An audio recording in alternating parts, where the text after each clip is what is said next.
శ్రీకాకుళం జిల్లా కోటబొమ్మాలిలో ఉద్రిక్తత పరిస్థితులు నెలకొన్నాయి. నియోజకవర్గంలో టీడీపీ నుంచి వైసీపీలోకి వలసలు పెరగడంతో ఆగ్రహించిన టీడీపీ నేతలు, కార్యకర్తలు వైసీపీ కార్యాలయంపై దాడికి దిగారు. కార్యాలయం ఫర్నిచర్ను, ఫైల్స్ను ధ్వంసం చేసి అక్కడ ఉన్న వారిని భయభ్రాంతులకు గురిచేశారు. వైసీపీ కార్యకర్తలపై ఇనుప రాడ్లతో దాడి చేసి తీవ్రంగా గాయపరిచారు. దాడి విషయం తెలుసుకున్న వైసీపీ నాయకులు, కార్యకర్తలు భారీ ఎత్తున వైసీపీ కార్యాలయానికి చేరుకొని తెలుగుదేశం ప్రభుత్వానికి వ్యతిరేకంగా నినాదాలు చేశారు. ఓటమి భయంతోనే టీడీపీ దాడులకు పాల్పడుతోందని వైసీపీ నాయకులు విమర్శించారు.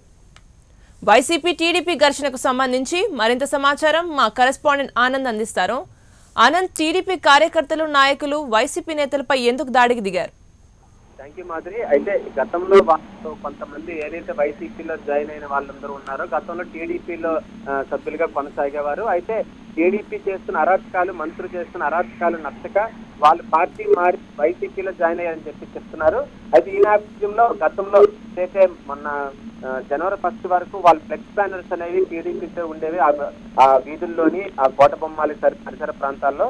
అయితే నేరుగా 2 రోజుల కిందట ఆ ఫ్లెక్సీల్ని తొలగించి జగన్మోహన్ రెడ్డి అలాగే ధర్మాన్ ప్రసాద్ ఈ కార్యకర్తలకు సంబంధించిన ఫోటోలు పెట్టుకోవడంతో టీడీపీ వర్గీయులు మొన్న అర్ధరాత్రి దాన్ని దించేయడం కూడా జరిగింది.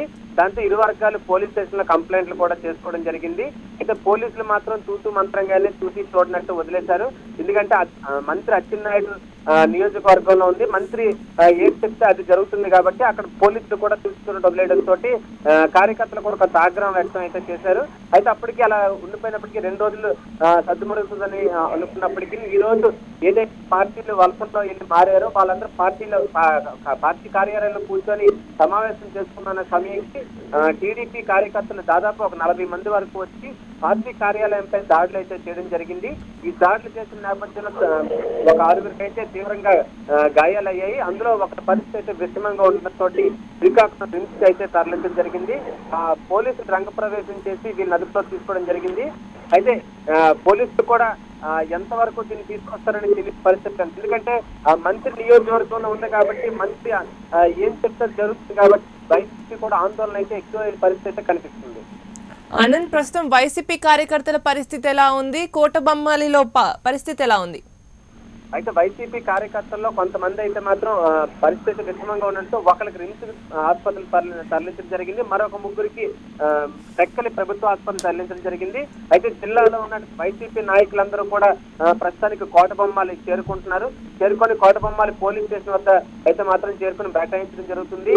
మంత్రి అచ్చెన్నాయుడిని A1 ముద్దాయిగా అరెస్ట్ చేయాలని చెప్పేసి, అలాగే పోయిన రమేష్ అని చెప్పేసి ఏదైతే మంత్రి అచ్చెన్నాయుడికి అనుచరుడిగా ఉంటాడు పోయిన రమేష్ అని కోటబొమ్మాలి నియోజకవర్గం సమన్వయకర్తగా కూడా వ్యవహరిస్తున్నారు. ఆయన కూడా A2 ముద్దాయికి అరెస్ట్ చేయాలని చెప్పేసి వాళ్ళు ప్రధానంగా డిమాండ్ చేస్తున్నారు. ఏదేమైనప్పటికీ పోలీసులు మాత్రం ఎట్టి నిర్ణయంలో తెలియని పరిస్థితి కనిపిస్తుంది. ఎందుకంటే ఒక పక్క నుంచి మంత్రి నుంచి కూడా పోలీసులకి ఫోన్ కాల్స్ రావడం, మీరు చూసిస్తున్నట్టు వదిలేయడం చెప్పడంతో వైసీపీ కార్యకర్తలు 50 మంది కార్యకర్తలు కూడా మరి కాసేపట్లో కోటబొమ్మాలి చేరుకుని ఉద్రిక్త పరిస్థితి కనిపిస్తుంది. ప్రస్తుతానికి పోలీసులు కూడా అక్కడ ఉన్న వాళ్ళని చెల్లాచెదరు చేసి పంపించినప్పటికీ ఎలాంటి పరిస్థితులు దారితీస్తుందో చూడాల్సిన పరిస్థితి కనిపిస్తుంది. వైసీపీ కార్యకర్తలు ఏమంటున్నారు ఆనంద్? వైసీపీ కార్యకర్తలు అయితే మాత్రం ఎట్టి పరిస్థితుల్లో మంత్రి అచ్చెన్నాయుడిని అరెస్ట్ చేయాలి. ఇలాంటి దాడులు మాత్రం ఎన్నికల ముందు ఇలాంటి దాడులు చేస్తే మరికొన్ని రోజుల్లో 2 రోజుల ఎలక్షన్ నోటిఫికేషన్ వస్తుంది కాబట్టి ఎలాంటి దాడులకైనా చేసే పరిస్థితి అయితే కనిపిస్తుందని చెప్పేసి వైసీపీ అయితే ఆందోళన అయితే చేస్తున్నారు. వైసీపీ వాళ్ళు మాత్రం ఎట్టి పరిస్థితుల్లో మాత్రం వీళ్ళ మీద కేసు నమోదు చేయాలని చెప్పేసి మాత్రం ప్రధానంగా డిమాండ్ అయితే చేస్తున్నారు. Okay, right. Thank you Anand.